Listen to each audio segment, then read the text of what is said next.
Okay, before we get started, just a reminder to please silence your cell phones. Please wait for me to call on you. We'll bring a microphone over to you to ask your questions. Congratulations. Thank you. Coach, you want to give us a brief statement on today's win before we take questions? So I'm a football fan. We're not going to Disney, but we are going to Indy, and we're excited about it. It was these guys did a heck of a job after a sluggish first half where I thought Louisville played very well. You know, we just didn't defend as well in that first half. They really got back to who we are, and holding a team like that to 5 of 25 from the field in the second half is remarkable. It got a running game going.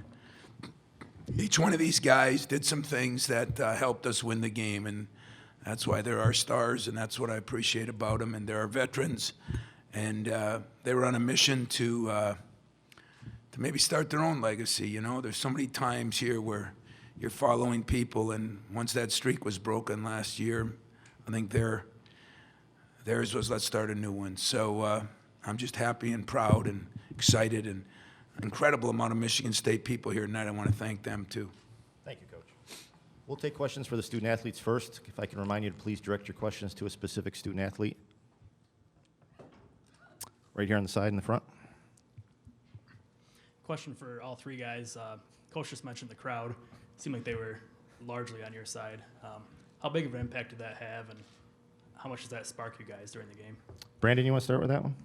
I think it was great for us. When I looked in the crowd and I saw that we had, that many fans, I was kind of surprised because, in the Big Ten tournament, we didn't have those many fans. But, just to see them, come out and support us, it was motivating, and I think they helped us a lot tonight. Right behind him on the side. For all three, again, where are you guys in processing this? And can you kind of describe what it feels like? I mean, Travis, I saw a collapse on the floor. This is what this run, what this moment feels like right now to you. Travis, you want to take that one? I can't even put it into words. Just all the summers, all the hard work, being so close last year, being like 4 minutes away and not getting it, it makes it worth the while. Can't even put it into words, really. You just take a look back and you think about all the hard work you put in the summer, all the hard work in the fall and spring, and all those times where you're waking up in the morning and you're like, I don't feel like doing this, but you have a team full of great guys that in the summer we would all text each other, Indy, Indy, Indy. We would say that in every huddle, and through an up and down season, we stayed together, stayed strong, and believed in ourselves. And, we had upperclassmen step up and make plays, and now we're in Indy. Any other questions for the student athletes? Right here in front. Hey, Brandon, tell me about that. The Jim Comparoni, SpartanMag.com. Brandon, the tip in and the late going to the glass as hard as you did. Can you tell me about what you saw on that play? And I think at one point you were told one more rebound and we win during regulation. How driven were you for that one to cinch it? Well, when I got the ball, I think Denzel threw it to me in the middle, and I turned and faced, and I realized how open Brand was. He was making shots all game, and I was kind of shocked that he was just they left him wide open. But I saw him in the corner, I threw it to him, and the shot looked good. But when it came off, just being in the right place, at the right time, the ball came to me, and I went up and I fell. I was falling down at the the time. So the end of regulation, coach said, hey, that you should have had that rebound. I had 11 rebounds tonight, but coach is always saying I should have had 20. So it was great. Just to get that offensive rebound was great for this team and for myself. So it feels good. Right here in the aisle. Mike Griffiths from MLive. Brandon, some talk before the game. Harold was talking about you not matching his energy level. Obviously, you weren't named the Big Ten's Defensive Player of the Year. You've had some motivation in the postseason. Can you just talk about how that's driven you and led to some of these performances? It's driven me a lot, throughout my career. During the season, we had an up and down season, but coach, he's always on me. My coach, other coaches, the players, my teammates, they always on me. So, throughout my career, Coach G, before the game, he told me, don't pay attention to, you know, what everyone else is saying. He said, just go out, you know, just have faith and believe. And, you know, today I just told myself, hey, you know, just don't think about anything. Just go out, you know, just play hard. And, you know, we're in a great position now. Question right here in the front corner. Thanks. Joe Rexrow, Detroit Free Press. For Travis, I apologize if you've been asked this, but first of all, how did you follow the game last night? You were talking about trying to get someone to FaceTime or something like that. How did that work out? And what was the emotion for you there when you got with your family after the game? I was mad because they didn't have it online so I could watch. So I had to settle for play-by-play text. And if anybody's ever had to do that, it is stressful because, especially in a close game. But they ended up pulling out the win. I was so happy for them. I FaceTimed them right after the game. To be honest with you, this has been a great weekend. I just got to thank God for not only us winning and going to a Final Four, but them winning the state championship. So this has probably been the best weekend of my life. Right here on the side. Travis, the Marvin Clark misses those 2 free throws, and you kind of grabbed him in the chest and said something. You tell me what you said to him right there and what you were thinking. I told him we wouldn't be here right now if it weren't for you. We wouldn't even be in this situation. And I was just talking about during this game, but if you look back the last couple of weeks, Marvin's kind of been a spark for us. But I told him, listen, dude, you're going to get another rebound. You're going to get another chance of this, and we're not going to lose because of this. So don't worry about it. Just get a stop on defense, and we'll be fine. Right here in the middle. Travis, John Worrell with the AP, congratulations. You said last night was stressful following it by text. How much, was this not stressful today? I think it's more stressful when you don't have any control over it. At least with this, I feel like I have some sort of control. But just sitting back, and plus you want your family to do better. Honestly, I'm more happy for them, my brother and my dad, and them right now than I am for myself. I think it's just how my parents raised us that we should care for each other more than ourselves. So I'm happy for them. Right here in the middle. Hi, I'm Jessica. This is for any of the 3 players. But do you guys feel like an underdog team since you are the lowest seed in the Final Four? Denzel, do you want to start? That's a trick question because, you know, we kind of are the underdog, but, you know, we believe that we can be here. We deserve it, and, you know, we played great teams on our way to the Final Four. So you can kind of say yes and kind of say no. Question over here. Yes, for Travis, with everything that you've gone through in the last 4 years, physically and emotionally, was that a big reason for the emotional release that we saw from you? You're not a very emotional guy. Yeah, I was actually trying to hold it in because Tom said he called it out the night before. I didn't want to, but if I look back at all I've been through the last 4 years, and not only myself, but my family and our team, we've been through a lot this year. So it was kind of a combination of all those, and I'm really just thankful. Yeah, Tom told me yesterday and today this morning, he said, you're going to cry after the game. And I'm like, no, I'm not, Tom. But And that was my first time ever seeing Travis cry since I've known him. First time ever. I try and stay even kill. But, yeah, I'm mad that I did cry now. Right here in the corner in front.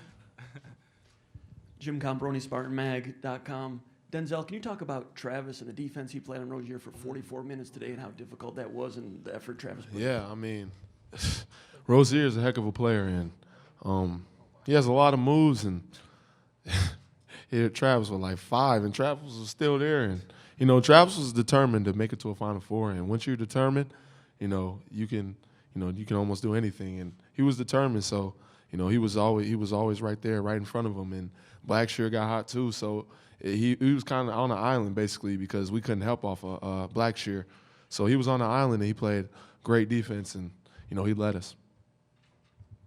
Right here on the side. Hi, Audrey Dahlgren, WLNS. This is for Travis. You had talked about getting to the Final Four all season and how important it would be for you to be in this moment. To have that net around your neck, how do you best describe this feeling? I can't put it into words.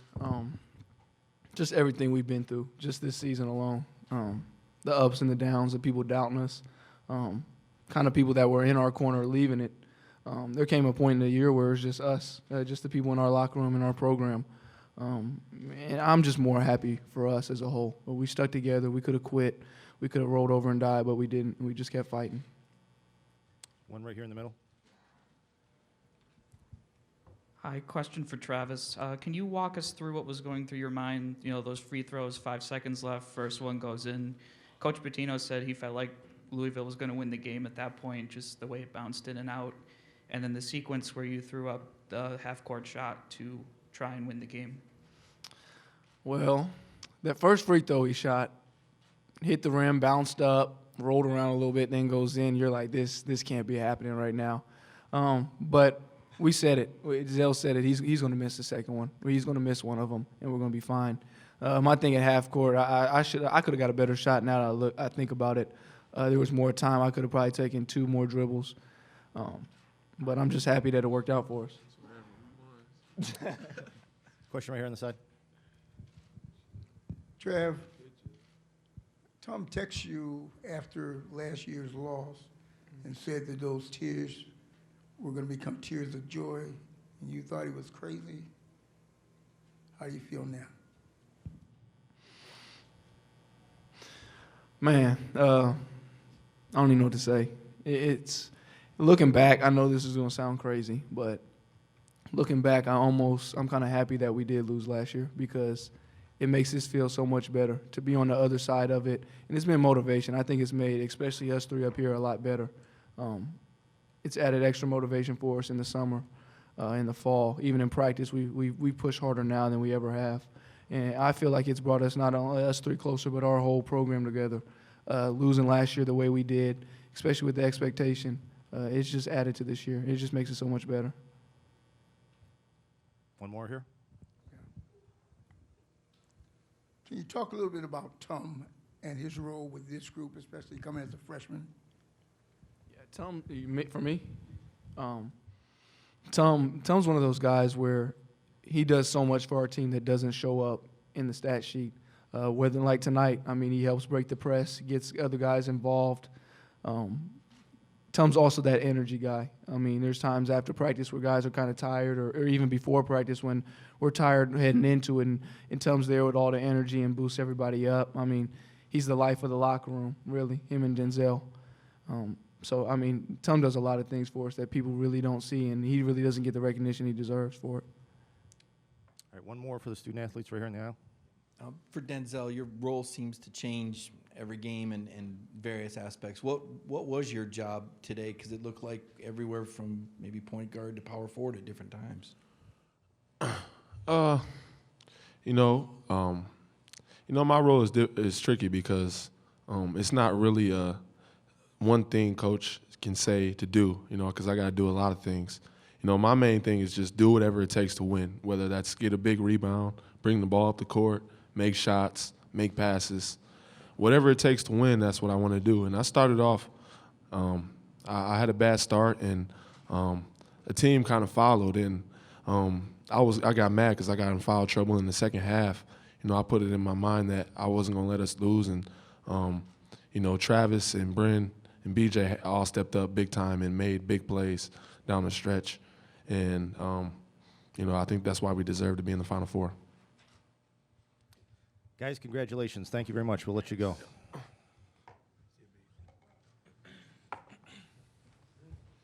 Okay, questions for Coach Izzo. We'll start again right here in the middle. I'll just follow up on that Denzel. Mike Griffith from MLive. I'll just follow up on the Denzel thing. Coach, you've asked him over the last 3 years to do a number of things. Can you just talk about Valentine's versatility, what it means to this team? Well, you hit the nail on the head. We played him at 4 positions today because I did play him at some 4. And the 1, 2, and the 3, and certain guys were out. I put him at the point. Actually, I had him at the point where he threw that lob to BJ, but he got in foul trouble right before that, and so Trav did a nice job on that play. And I just think Denzel, we're asking him to do a lot because he's always got to guard the best perimeter guy. He's got to play the point. He's got to be a rebounder. He got 7 of those tonight. He's got to do a lot of things, and he's capable of it. And he's our emotional leader, and sometimes that makes him crazy. I thought early in the game he was just like he was so wound up that he took that one shot. I don't know where that one come from, but I could just tell he was just so jacked, and And I think if you got one thing that I got out of these guys today, and I'm with them every day, but I think the burning desire to be in this Final Four and to realize that they didn't want to be a group that didn't make it. I got a feeling it was more of the battle cry all year long. And I negated that halfway through the year to a certain extent and started talking about taking it one game at a time. But you can just tell listening to them that it meant the world to them to get here. And they worked for it, they earned it, and we're going. On the side first. Graham Couch, Lansing State Journal. Tom, when you guys lost to Wisconsin, one of the things you talked about that hurt is that would have given them something tangible, a banner, something that they had earned, and obviously a smaller step. At that point, did this seem realistic then? Because that one hurt so bad, the idea that this banner could actually happen. It's a bigger banner. Okay? I don't know if it will be in size, but it will be in meaning. I didn't know right then. I said I thought after we beat Illinois there in Northwestern, I just saw this team getting a little tougher, and I started really picturing them. We'd played pretty good in some games. We lose to Maryland when we had that 2-point lead or 3-point lead with 2 seconds left, and everybody thought Maryland was an average team, and then all of a sudden Maryland's a top 10 team. We lose to Notre Dame when we had that lead and some free throws, and all of a sudden they're a top 10 team. We lose to Kansas, all of a sudden they are. So, we lost some games. We lost them mostly at the free throw line, but we were in them. And I did believe in that. Now, I can't sit here. I'd like to tell you that I thought 5 different times this year that we were good enough to get to a Final Four, but I'd be lying to you. I can't even say I did. I just wasn't sure we had enough size, enough talent in certain areas. And then Trav came along and started playing. We got beat by a team last year with Shabazz Napier, who I thought took the whole team and put him on his back personally. And I know people always talk about you need good guard play, and our guards are playing better, but he's been electric and done so much. And so the answer is no. I wasn't really planning on working this late, but God, I love to work at this time of year. I just love to work at this time of year. Right in the middle here. Yeah, Tom John Worrell with the AP. Just how the defense clamped down on them. I think they hit 6 baskets through the second half and overtime. Just, it's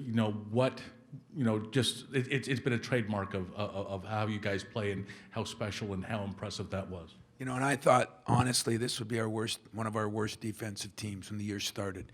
I knew we were better offensively. I thought it was one of the worst. Not only did they only hit 6, but I think 3 of those weren't just pickoffs for layups, So they might have earned 2 or 3 baskets on our half-court defense, and that's incredible against a good team.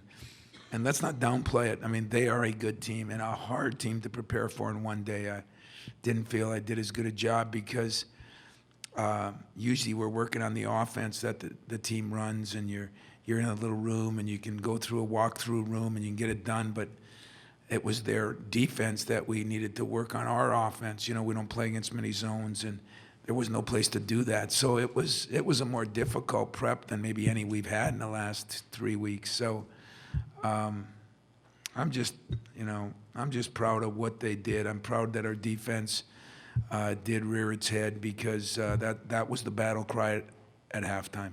We have to defend better. That way we can get our running game going more. We did get that. They went hand in hand, and some guys made some big plays. And, you look at it, and some will say, well, Louisville missed that free throw. And I don't know what our record would be if I said that about some of the things we did. And I still think we earned the win in regulation, but they earned to come back too. But we weren't lucky. I'm not sure they were unlucky. It was just a hell of a basketball game. Right next to him on the side. Coach, can you talk about the job Bryn Forbes did for you, especially hitting that 3 to start overtime? Bryn's getting better. He's getting better. He's getting a little better defensively, but him and Zell have that connection between each other. I think the proudest guy in the building might have been Trav's dad, but I think it was Zell's dad. He not only had him, but he had Bryn, and he won 2 state championships, and I think there was a connection, and they found each other. BJ was right. BJ made an incredible play We talked about rescreening that thing and getting the ball in the middle. We didn't do a very good job most of the day, but we did do a great job at that point. And BJ took a dribble, everybody came, he kicked it. I mean, that's a shot Brent hits a high percentage. Not only did he miss it, but BJ was there for the rebound. But that's the faith we had in Brent. We kind of set it up knowing that he'd have a great shot in the corner. Right here in the aisle. Mike Griffiths from MLive. Coach, you said at the start of the year Marvin Clark was a guy you would have liked to have redshirted. Today he had come in off the bench. He scored a bucket in the paint and played the post for you really the last 7 minutes. Can you talk about Clark and his voyage this year? It's been a voyage. It's through some rough seas. And yet he, we had enough faith in him to put him in there even though he's not as big. And it hurt us a little bit. They got a couple of big offensive rebounds late, but it wasn't through lack of effort. It was just through lack of size. And but I thought in general he did a lot, and I think at the end when I asked him how he missed those 2 free throws, he acted like he didn't need them there. He's saving them for next week, so maybe that's okay. Way in the back. Ryan Grangood, Spartan Sports Network. Coach, Gavin Schilling for 3 straight games now has managed to stay out of foul trouble early in the game. He's also put some points on the board. He was 4 for 4 from the line today, including a 1-and-1 that he made. How critical has his performance been the last 3-4 games for you? Really critical for the exact reason you said. He stayed out of foul trouble for the most part. He's starting to run the floor a little better. He got the dunk. But him making 4 free throws, I don't want to make it sound crazy, but that might have been one of the best things that happened today. He just has not shot that well from the line, and they look good to me. So I give Mike Garland a lot of credit there, and he's been working with him a lot. And I'll tell you something, somebody out there is making a mistake. My assistants have done a hell of a job, and DJ and Dane, and they're worthy of some looks. And I don't say that because I'm advertising. I say that because I know what they do every day, and I know what this team needed this year, and the work they did to get them where they're at is incredible. So big for Gavin, big for my staff. We'll go way in the back.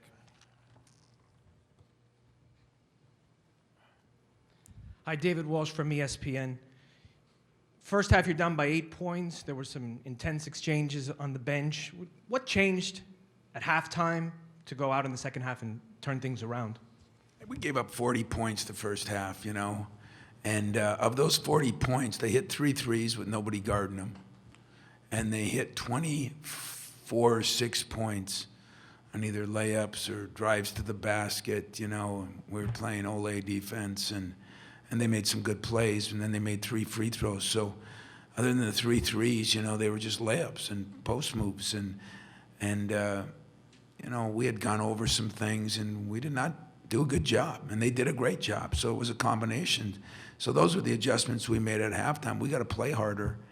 And, for the first time, I felt a little nervousness in our team. We weren't moving the ball very good. We had like 6 assists. They were shooting 53 or 4%. They were shooting 60 from the 3. I mean, that doesn't happen to us very often. And we just said, hey, do we forget who we are and how we got here? And how are we going to run if we don't ever stop anybody? And I think to their credit, even with Denzel on the bench there, we checked better, we rebounded better, we ran better, we scored better. And I love them for it. It's this team, they can take the half times. You only get what you deserve. Remember that. If you're doing everything good, everything's good. If you're not, job's there to hold guys accountable. You have a question here in the middle? Mark Herman from Newsday in New York. Do you remember that text that you sent to the Travis after last year about turning things Oh, around? he didn't say Tom. He said Tom. Oh, okay. It was Tom. Tom was, where was he? Was he in the Bahamas? No, he was in his high school. That's the first time I heard about it. BJ was just telling me, and that's pretty cool. Because this team had a battle cry all summer of getting the Indy. And I ended that about the end of January, beginning of February. I said, that's over. We're we're not talking about Indy. We're not worthy of it. We haven't played well enough. We haven't played hard enough, you know. And so I used it the other way, and never was brought up again. And in that locker room, we got to huddle up, say where we're going, and there was symbolism to that statement, and it was pretty cool the way the guys felt about it. Pretty cool. Right here on the side. Dan Tortora, Tom, you talked about going into this game that the players have to play the game, but we're obviously used to seeing you in this type of situation and the longevity. Just what you can say about yourself and your staff and how you've been able to coach teams to get to this point better than many. Well, I said I've had a couple of staff members, and Mike and DJ, that have been here, though. You know, Mike's been here almost the whole time, other than a couple of years. DJ's been here for 11, 12 years now, and Dane now has got 4 years in, and those guys have brought him along well. But he was a head coach. DJ's gonna be. They do a good job. You know, they support me. They're loyal, and they work. I mean, each one of them have a scouting, and this weekend each one of them had one to do, and they argue over who they think's going to win that first game, but they work diligently with our video guy, and we had everything down. We really could have used another day. I mean, I am really impressed with Rick and his team, because it's not like that's the same team for him. You know, he's brought a different team in too, and they went through a few distractions themselves. And you know, you talk about a guy that's gotten it done at different places. He did a hell of a job, and I mean, I hope it was as entertaining a game as it seemed from my bench. I mean, I'm sure I would look at it not as entertaining if we lost, but I think it was a heck of a game where two teams gave everything they got. And sometimes it wasn't pretty, but they did, and I think that's a tribute to Rick Pitino and the job he's done, and I think my assistants have done an unbelievable job, and I say that, again, without humility. I say it with honesty. And so I'm lucky. I'm lucky. I got players that care and loyal to me. I got former players that are, and I got a hell of a staff.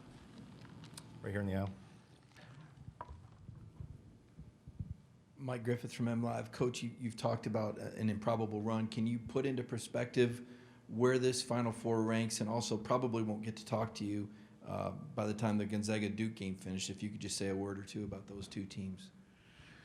Well, where did this one go? I don't know. You know, if I said it was the best one ever, I'll have Mateen calling, threatening me tonight. If I say that it was one of the surprise teams, I'll have Kalen and them calling me. If I say it was one of my favorite, Dede will be mad at me for no longer than life. And Ellen Anderson just texted me last night, and he was part of the 05 that I think if he wouldn't have got hurt, we had a chance to win it that year. But they were all kind of, you know, different in a lot of ways. But I think this was the most improbable. Because the team had lost some games and we'd gone through some things, but unlike 010, where maybe the route to the Final Four was a little easier because some teams got upset. I mean, you can say the 1 seed did, but we played, what did we play? The 2, the 3, the 4. Georgia, to me, Georgia was a very good team, just as worthy as those other 3 I just mentioned. So we got here the hard way. You know, we earned our way here. I'm not going to apologize for that any way, shape, or form. And as far as the, you know, I have no idea who's going to win that game. I have great respect for both. If Duke wins it, you know, Mike and I have had a lot of battles. He'd really enjoy it because he's won, I think, 9 of them, and I think I've won 1. So that's tough. And if it's Gonzaga, you know, Judd Heathcote's in for a hell of a week. So either way, I think there's problems for me, but I'm just glad we're going and see what we can do. Right here in front. Hey, Tom, Jim Comparoni, SpartanMag.com. You mentioned about what you wanted to get on offense when Dawson had the putback, but in the 2 possessions previous to that, Louisville played man-to-man, I think, and you called timeout. And did you set up a play? Was that play for either defense, or did you have to go with 2, and the execution to result in that play? You sound like my point guard, Travis Trice. He kept saying they're in man. What they do is they start out in man, and then the minute you cut, they switch into it. And so we talked about rescreening that thing. We thought there were some openings we had. Zell got to the hole that one time and missed it. So we felt we did some better things the last 10 minutes of the game. But before that, I thought they had us kind of we weren't real sharp against it, and I think it was a lot them and our lack of prep time on something like that kind of defense. One day, one short day, real short day, is asking a lot of your team, because Rick does such a great job with that thing, and as I said, just happy where we're at. Yeah, we put Brandon back, and we tried to pick with somebody else, and then we rotated Brandon up. So, yeah, we made a couple adjustments, but Dwayne Stevens actually came up with one of them, and it helped. And then we wanted to rescreen it a little bit more, but hard to tell guys when the place is going crazy and we're doing things that we haven't done before, because we've hardly played against any zone, and especially that kind of zone. We'll take one more for Coach right here in the middle. Justin Height from Scout. Coach, Harrell had a big first half. Was there an emphasis to be more physical with him in the second half, or what did you guys change against him specifically? Well, really, we just wanted to put a hand up when he turned on a 10-foot shot and just shot in our face. We thought that was, I didn't think it was asking too much to tell my guy to raise his hand, you know, and as crazy as that sounds, that's what we did. And then we tried to double down a little more too, because he's a load, good player. And we knocked some balls loose, and that was good. But it seemed like every time we got a 7 or 6 or 8 point lead, whatever our biggest was, boy, they came down and 3-point play and a layup, hit a big three. I mean, it was a dog-eat-dog day, boy, and I think both teams spent themselves, and just can't believe where we're going. I'm going to feel that way till the plane lands, and then it'll be fun to go to work and see if we can keep this magical journey going. Coach, thank you very much. Appreciate it.